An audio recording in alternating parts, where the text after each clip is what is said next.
Hello friends, வணக்கம். Welcome to Chennai சமையல். Friends, நான் இன்றைக்கி உங்களுக்காக செஞ்சு காட்ட போகிற டிஷ் என்னன்னு பார்த்தீங்கன்னா பாவக்காய் பொரியல். அதாவது பாவக்காயில் நம்ம ஜென்ரலாக அடிக்கடி நம்ம குழம்பு தாங்க செய்வோம்.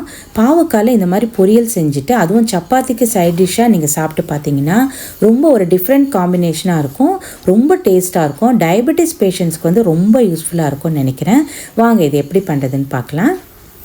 ஃபஸ்ட் வந்து ஒரு பேன் வச்சுட்டு 2 டீஸ்பூன் கடலை எண்ணெய் ஆட் பண்ணிக்கலாம். 1/4 டீஸ்பூன் கடுகு, 1/4 டீஸ்பூன் உளுத்தம்பருப்பு கடலைப்பருப்பு, 1/4 டீஸ்பூன் சீரகம், ஒரு சின்ன வெங்காயம் நல்லா குட்டி குட்டியாக இந்த மாதிரி சாப் பண்ணி போட்டுக்கோங்க. ஒரு கொத்து கருவேப்பிலை. இதெல்லாம் ஆட் பண்ணிவிட்டு ஒரு 2 நிமிஷம் லைட்டாக செவக்கிற அளவுக்கு மீடியம் ஃப்ளேமில் வச்சு ஃப்ரை பண்ணிக்கலாம். இந்த மாதிரி ஒரு 100 கிராம் பாவக்காய் சின்ன சின்னதாக சாப் பண்ணிவிட்டு அதையும் ஆட் பண்ணிக்கலாம். இதுவும் ஒரு 5 மினிட்ஸ் வந்து லைட்டாக செவக்கிற அளவுக்கு நம்ம ஒரு லோ ஃப்ளேம்லேயே வச்சுட்டு நம்ம ஃப்ரை பண்ணிக்கலாம். 1/4 டீஸ்பூன் அளவுக்கு மஞ்சள் தூள், 1/2 டீஸ்பூன் தனி மிளகாய்த்தூள், 1/2 டீஸ்பூன் தனியாத்தூள், ஒரு 1/4 டீஸ்பூன் அளவுக்கு கல்லுப்பு. இது எல்லாமே ஆட் பண்ணிவிட்டு மறுபடியும் ஒரு 2 நிமிஷம் வந்து இந்த ரா ஸ்மெல் போகிற அளவுக்கு நம்ம ஃப்ரை பண்ணிக்கணும். அதுக்கப்புறமா ஒரு 50 ml வாட்டர் அதையும் ஆட் பண்ணிடலாம்.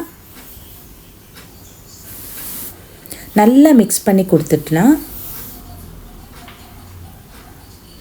ஒரு மூடி போட்டு ஒரு 10 மினிட்ஸ் அளவுக்கு மீடியம் ஃப்ளேமில் வச்சு நம்ம அதை பாயில் பண்ணி எடுத்துடலாம். இந்த சமயத்தில் ஒரே ஒரு டீஸ்பூன் அளவுக்கு ஜாகரி பவுடரை ஆட் பண்ணணும். இது வந்து லைட்டாக ஒரு ஸ்வீட்னஸ் கொடுக்கும் அந்த பாவக்காய்க்கு. அந்த காம்பினேஷன் தான் நமக்கு வந்து ரொம்ப நல்லா டேஸ்ட் கொடுக்கும்.